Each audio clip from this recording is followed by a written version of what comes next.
Večeras je u jednom od najpoznatijih restorana u Beogradu održano posebno okupljanje predstavnika sedme sile, odnosno voditelja najgledanijeg realitija u Srbiji Elite. Ovaj događaj je privukao pažnju medija i ljubitelja realitija, posebno notu su dobili i mnogi bivši učesnici ovog popularnog formata.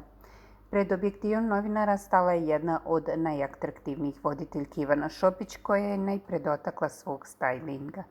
Bujni dekolte, a sva sam u širokom, tražim balans neki. Pratim ove svetske zvezde, niko mi nije idol, ali volim Rijanu. Volim njen stil, malo buntovni, malo trend. Ivana je progovorila o putovanjima na Ibicu gde je nedavno bila. Toliko godina idem na Ibicu, pravo da ti kažem, ne daj Bože da ono što se tamo desi izađe na videlo. 2025. godine na Ibici je bila najblaža. Voditeljka je otkrila šta se dešava u Eliti kada krenu reklame. Nema nabacivanja, svi su kulturni.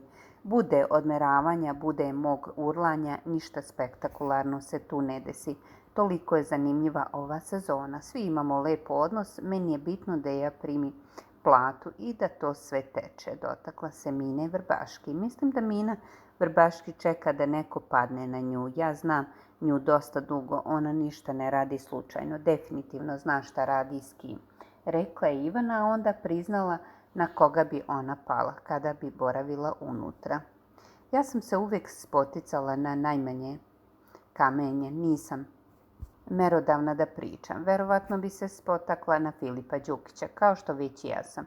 Najmanje me je tog sramota od svih drugih stvari koje sam radila. Progovorila je o Anđeli i Gastosu kao voditeljima. Ako neko treba da se ostvari u tom svetu, to su oni. Jako su interesantni. Anđela je uvijek bila zanimljiva u medijima. Oni su mi dragi oboje. Ne, ja navijam za njih. Gledala bih njihovu emisiju svakako.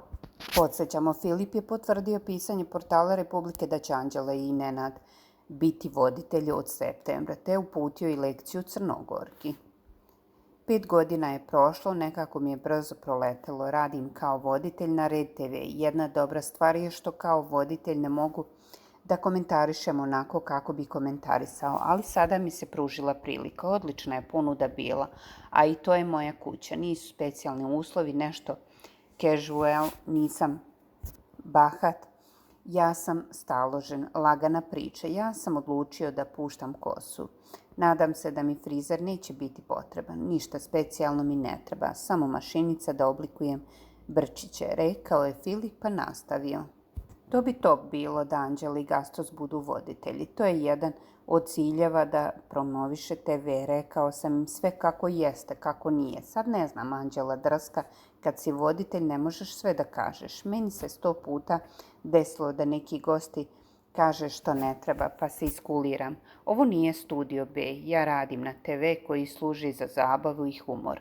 Naravno da znam kad treba da se uozbiljim. Mene niko nije pozvao da budem uglađen voditelj.